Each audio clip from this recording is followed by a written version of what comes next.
All right, so I've got a comment here that I'm going to read. If you're suffering with agoraphobia, so you have a very difficult time going outside, being in public places, leaving your house, as well as if you're dealing with derealization in particular, where your surroundings feel fake, this video is going to give you some encouragement and some hope, okay?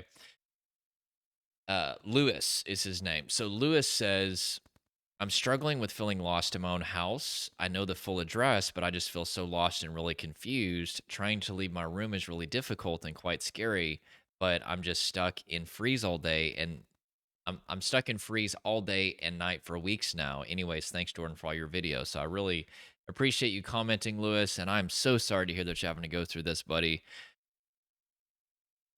I have my own personal experience having gone through that, but I've also been seeing this for the last 7 years working with people, countless people that go through the same thing. So the very first thing I'll say is you're not alone in this, okay? And that's important to remember because it's one thing if you're going through something and you're the only one going through it, but whenever you find out that there are other people that are going through this, it doesn't mean that everything gets better, but it helps because it's like, oh, this is a common struggle. There's something about believing that you're the only one going through it that makes it feel permanent, right?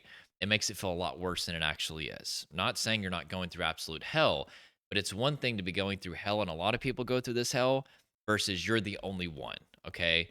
And we need to restore a little bit of hope for you. You don't need a ton of hope to be able to get out of this, but you do need some hope.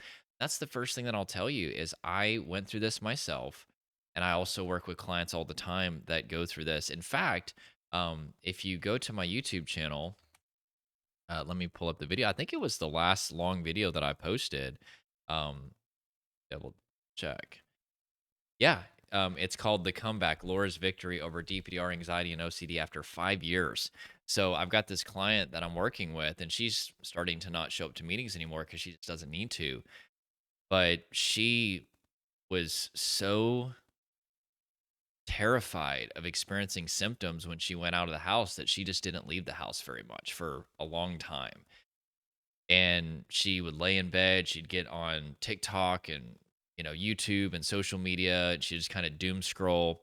And you could say she became very, very, very agoraphobic. And her DPDR was 24/7, literally for 5 years. She also had severe symmetry OCD. So, like, if things weren't like in order, it would really, really stress her out. Like, if there was like a shirt laying on the ground, she'd have to pick it up and things like that. But she probably has been one of my tougher cases that I've worked with in the last year or so. And as far as the last 7 years, I told her, I was like, you're probably top 100 cases. And all I do is work with severe cases typically.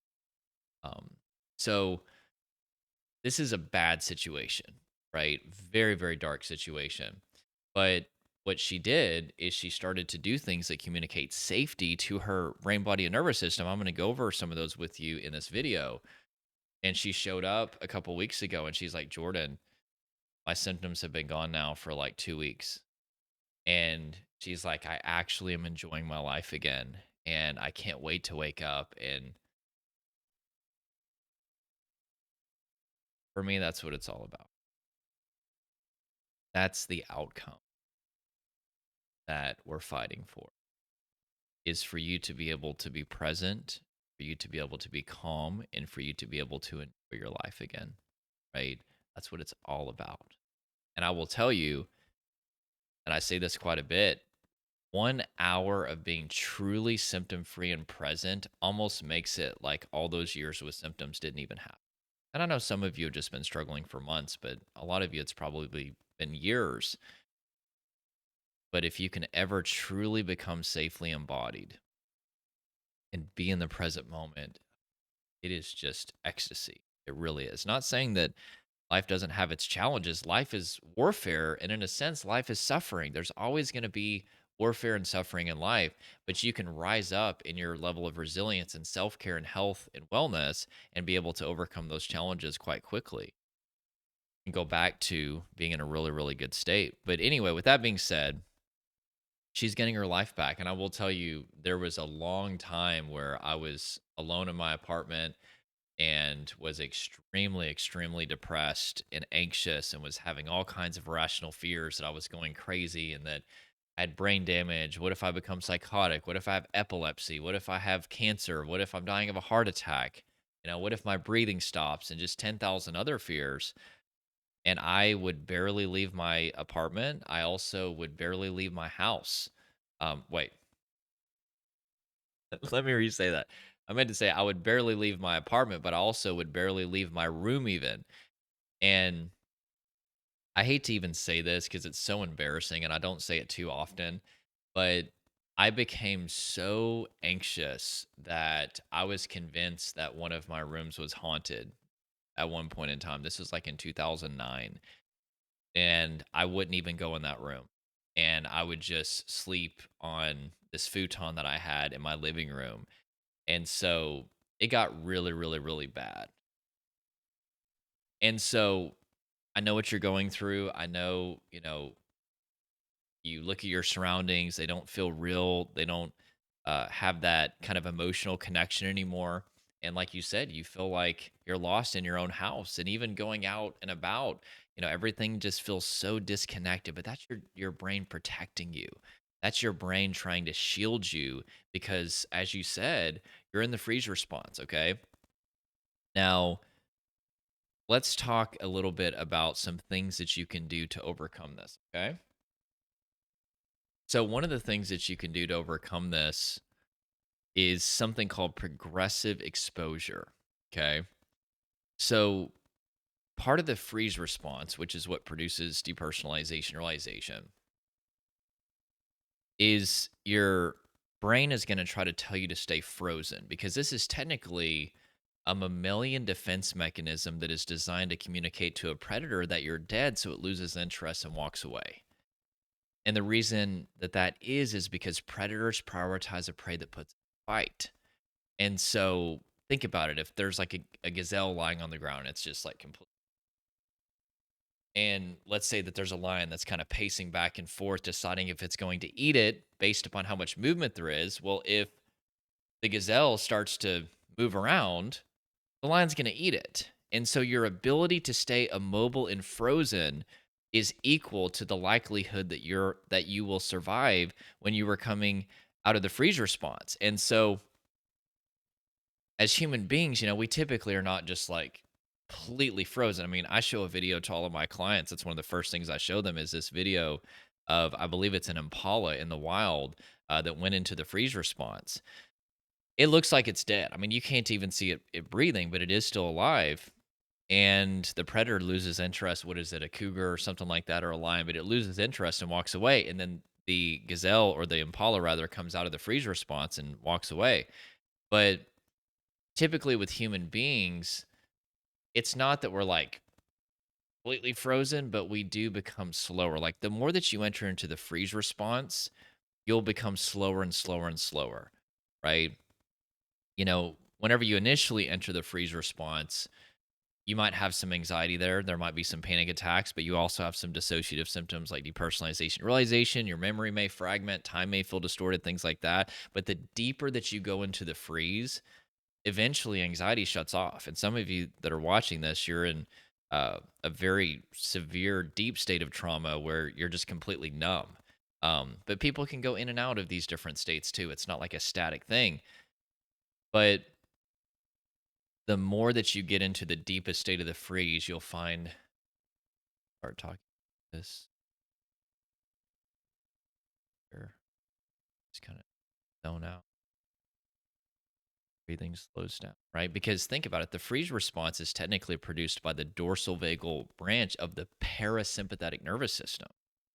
Para like parachute. So your nervous system is kind of slowing things down in the form of numbness and dissociation, right? You've got the ventral vagal branch of the parasympathetic nervous system, which is also called your social engagement system. This comes online when your brain perceives safety. That's also your nervous system slowing things down, but in a good way. That's where you feel in a calm state, you feel relaxed, you feel able to easily socially engage, you have the ability to think clearly. That's what we want. But there's technically two branches of the parasympathetic nervous system. But you're going to find that the deeper you go into the freeze, the more immobile that you become, or at least that's going to be the natural capacity. Some people are so resilient, they just keep going to work, keep going to school, keep living their life, whatever. But some of you, you've yielded to the voice of the freeze response, which is basically telling you you need to stay put, don't do anything. And of course, it just feels miserable to do anything, but you're going to have to mobilize. Okay. The freeze response is also called the immobilization response.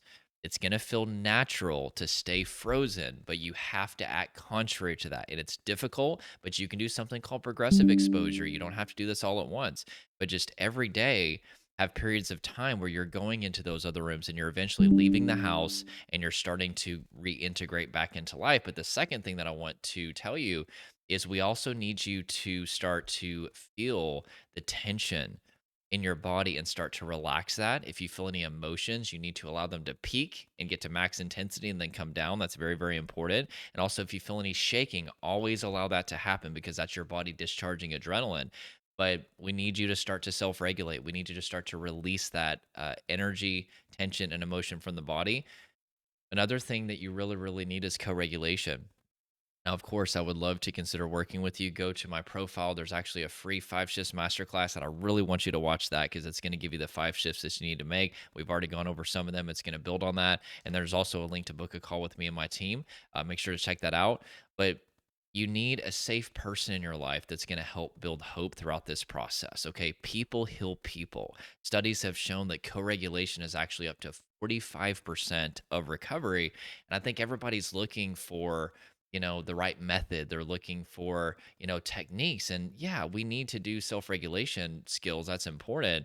But people heal people. And whether it's me or somebody else, you need somebody on your team helping you through this process. So there are a couple of things that you can do immediately.